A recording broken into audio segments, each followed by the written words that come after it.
Salah satu layanan yang terdampak gangguan pusat data nasional adalah data calon penerima KIP kuliah. Lalu bagaimana nasib para mahasiswa yang menerima KIP? Berikut diskusinya bersama dengan Dana Paramita. Memang kita harus akui, kita diserang, Pak. Apakah backup itu tidak wajib, Pak Menteri?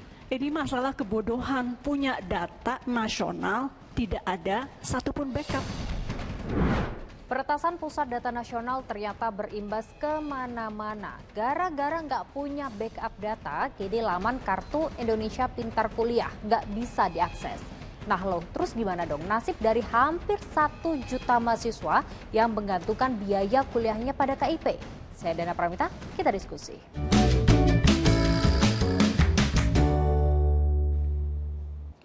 Hampir 1 juta mahasiswa menggantungkan sumber pembiayaan kuliah dari Kartu Indonesia Pintar atau KIP Kuliah. Sayangnya, imbas peretasan Pusat Data Nasional, layanan KIP Kuliah jadi tidak bisa diakses.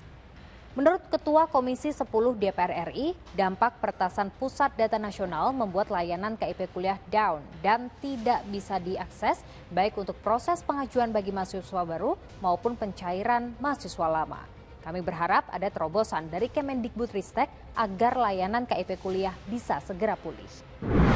Nah, dalam rilisnya Kemendikbudristek punya kok data cadangan penerima dan juga pendaftar KIP Kuliah. Pernyataan ini disampaikan Sekjen Kemendikbudristek Suharti yang bilang kalau data cadangan KIP Kuliah tersimpan di pusat data mereka. Meski proses pemindahan dan rekonfigurasinya membutuhkan waktu, bisa sampai akhir Juli. Mudah-mudahan bisa on time ya supaya tidak mengganggu perkuliahan mahasiswa para penerima KIP kuliah. Banjir kritik dilontarkan ke Kominfo setelah pusat data nasionalnya diserang oleh hacker. Tapi ketika ditanyakan ke Menkominfo soal backup data yang hanya dilakukan oleh sebagian kecil instansi, malah ini jawabannya. Kenapa mereka enggak? Kan saya selalu tanya, kenapa ini begini, kenapa enggak mereka punya backup? Persoalannya soal kebijakan dan keterbatasan anggaran yang mereka miliki dan juga kesulitan dalam menjelaskan kepada otoritas keuangan atau auditor. Yap, ujung-ujungnya lagi-lagi anggaran dan anggaran. Sebagai informasi, Kementerian Keuangan sudah mengalokasikan anggaran 700 miliar rupiah untuk data nasional. Data center nasional 700 miliar, kapasitas satelit 700 miliar, palaparing 1,1 triliun.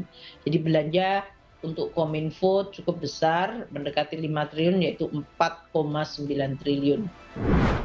Oke, sekarang setelah terjadi peretasan data nasional dan nggak ada backupnya, baru deh Menko Polhukam minta seluruh instansinya untuk wajib membackup data dengan melapisi keamanan dengan 3 hingga 4 lapis.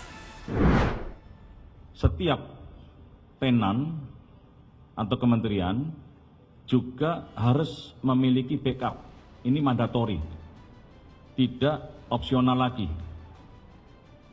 Sehingga kalau secara operasional pusat data nasional sementara berjalan, ada gangguan, masih ada backup, yaitu di DRC atau hot site yang ada di Batam dan bisa AutoGate, interactive service, dan setiap pemilik data center juga memiliki backup.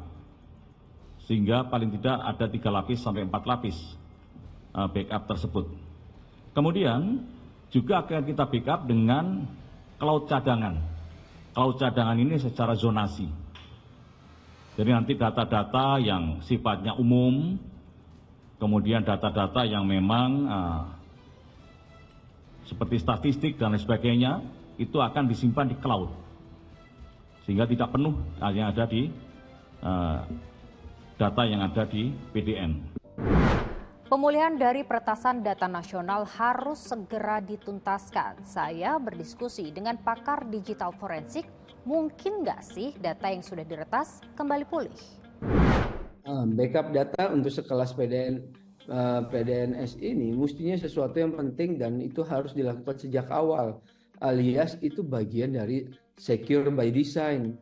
Nah, kalau mendesain sesuatu tanpa melibatkan aspek keamanannya yang mana termasuk backup sistem ini itu mestinya tidak bisa ditolerir lagi untuk apalagi untuk sekelas PDNS ini gitu ya. Jadi backup plan itu memang sudah merupakan kewajiban di awal untuk membangun sekelas PDNS maupun untuk infrastruktur swasta ataupun pihak lain, di mana itu merupakan sebuah standar internasional juga standar nasional yang sudah ditetapkan Kominfo sendiri.